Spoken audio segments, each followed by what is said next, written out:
కృష్ణా జిల్లా గుడ్లవల్లేరు మండలం పంచాయతీ పరిధిలోని పారిశుద్ధ్య కార్మికులకు మరియు మండలంలోని వికలాంగులకు చుట్టుపక్కల ఉన్న గ్రామాలలోని నిరుపేద ప్రజలకు 160 మందికి నూతన వస్త్ర బహుకరణ కార్యక్రమాన్ని దాతల సహాయ సహకారాలతో hi-fi youth foundation Vasavi Jagruti international సంయుక్తంగా నిర్వహించారు. దాతలు కీర్తిశేషులు కొలిపర్ల సత్యనారాయణరావు, సత్యవతి దంపతులు, వారి మనవడు కొలిపర్ల డాక్టర్ వెంకట రాజేష్ జ్ఞాపకార్థం వారి తల్లిదండ్రులు కొల్లిపర పార్థసారథి అనసూయ దంపతులు నవంబర్ 1 ఆంధ్రప్రదేశ్ అవతరణ దినోత్సవం సందర్భంగా ఈ యొక్క కార్యక్రమానికి శ్రీకారం చుట్టారు. ముఖ్య అతిథులుగా Vasavi Jagruti international president doctor Tiruveedhi Venugopal, hifi youth foundation వ్యవస్థాపకులు doctor Gottu Nagababu, Gudlavalleru mandal sub inspector of police Ermi Satyanarayana, panchayat కార్యదర్శి ఏజేఎల్ నరసింహారావు, వాసవి జాగృతి జిల్లా కమిటీ మెంబర్ గాదే మోహన్ బాబు, సేగు వెంకట ప్రసాద్ భవిత దంపతులు, Kante Harinath Babu, Jupudi Sampurnamma, hifi youth foundation సభ్యులు మద్దాల వెంకటేశ్వరరావు, పెద్దోడు గురజ సాంబశివరావు తదితరులు పాల్గొని ఈ యొక్క కార్యక్రమాన్ని నిర్వహించారు.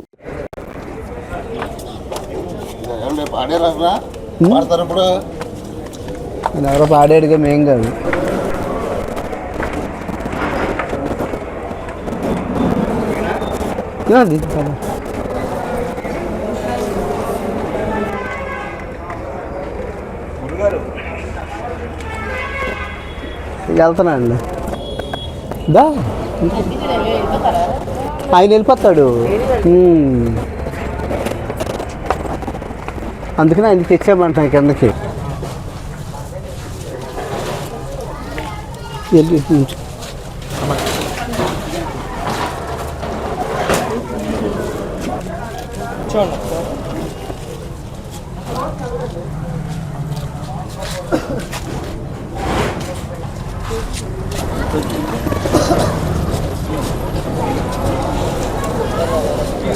ఎస్ఐ గారు రండి సార్.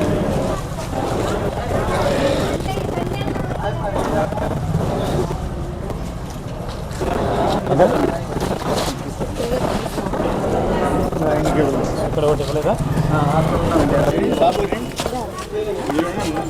మీరేంటి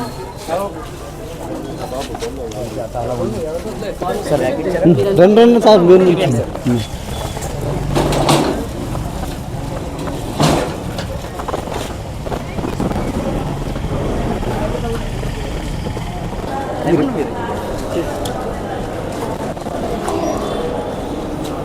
ఇప్పుడు సివిల్ అసిస్టెంట్ సర్జన్ స్పెషలిస్ట్గా ఏరియా హాస్పిటల్ నూజివీడ్లో వర్క్ చేస్తున్నాను. నా తల్లిదండ్రులైన కొల్లిపర పార్థసారథి నాగేశ్వరరావు అండ్ కొల్లిపర అనసూయ మా తల్లిదండ్రులు. ఈ సభకి విచ్చేసిన పెద్దలకి నా నమస్కారం.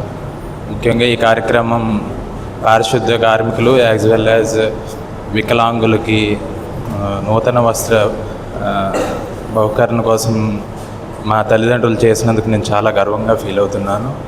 ముందు నుంచి వాళ్ళు ఇలాంటి మనస్తత్వం ఎప్పుడో నుంచి ఉంది. నా చిన్నప్పటి నుంచి నేను చూస్తూనే ఉన్నాను. 20 ఏళ్ళు 30 ఏళ్ళ నుంచి స్కూల్లో పుస్తకాలు కానీ ఇట్లాంటివి చేస్తూనే ఉంటారు. ఆ మైండ్ సెట్తోనే వాళ్ళు మనం సంపాదించే దాంట్లో ఎంతైనా పేదవాళ్ళ కోసం లేకపోతే ఎవరికైతే అవసరం ఉందో వాళ్ళ కోసం ఖర్చు పెట్టాలనే మనస్తత్వంతో వాళ్ళు ముందుకున్నారు. దానికి నా 100% నా సపోర్ట్ ఇస్తాను. అండ్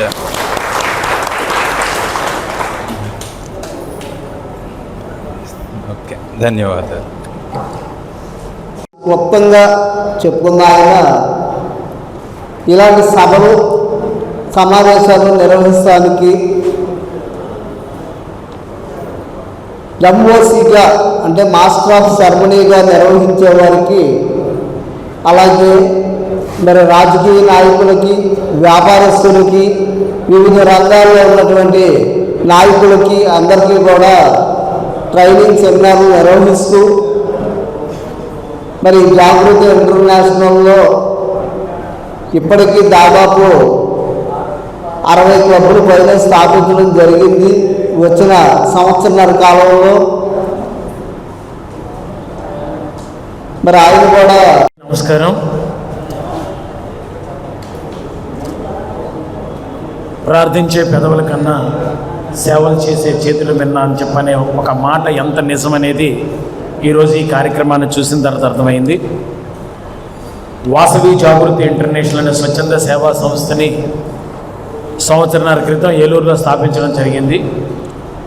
స్థాపించినటువంటి కొన్ని రోజుల్లోనే మరి గొడ్లవెల్లేరులో ఉన్నటువంటి కొల్లెపర పార్థసారథి గారు, అదేవిధంగా అనసూయ గారి దంపతులు సంస్థలో జాయిన్ అవటం, మరి జాయిన్ అవడానికి కీలక పాత్ర వహించినటువంటి మన మోహన్ బాబు గారు గుడివాడ వాస్తవ్యులు, వారి యొక్క మోటివేషన్తో జాయిన్ అయిన మరుక్షణం సంస్థ ఆశయాలకి అర్థమయ్యి సమాజంలో ఎక్కడ అవసరం ఉంటే అక్కడ స్పందించి సేవా కార్యక్రమాలు చేయాలి అని ఒక మంచి భావంతో వచ్చినటువంటి సేవా సంస్థలో మేము కూడా పాల్పంచుకుంటాం అని చెప్పని స్వచ్ఛందంగా ముందుకొచ్చి సంస్థ ఆశయాలు విన్న వెంటనే ₹1,00,000 సంస్థకి ఫౌండర్ మెంబర్గా అనౌన్స్ చేసినటువంటి ఘనత ఈ దంపతులకే దక్కిందని చెప్పని సగర్వంగా తెలియజేస్తున్నాం.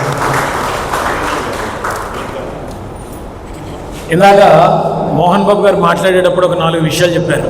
ఏదో ట్రైనర్గా అన్నారు, మోటివేటర్గా అన్నారు. నేను ట్రైనర్, మోటివేటర్గా ఇంజనీరింగ్ కాలేజీలు కానీ డిగ్రీ కాలేజీ స్టూడెంట్స్కి క్లాసెస్ చెప్పేటప్పుడు మీరు మన డబ్బుల మీద ఆధారపడినటువంటి సినిమా హీరోల ఫోటోలకి వాళ్ళ బ్యానర్లు కట్టి పూజలు చేస్తున్నారు.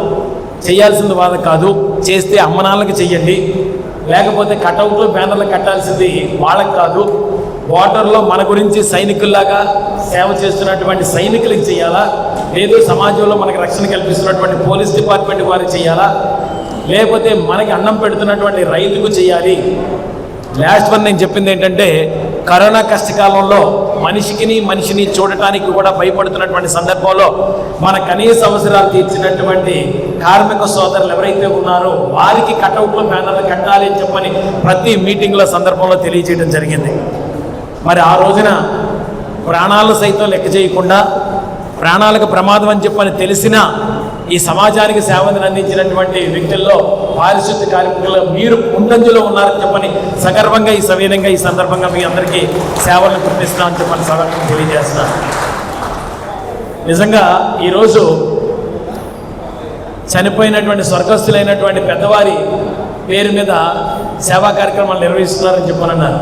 ఎవరెవరు ఒక కార్యక్రమాన్ని ఏర్పాటు చేయాలి మన గ్రామంలోని అనుకున్న దంపతులిద్దరికీ, అదేవిధంగా ఈ ఆర్యవైశ్య సంఘానికి సంబంధించిన ఇతర పెద్దలకు నా ధన్యవాదాలు.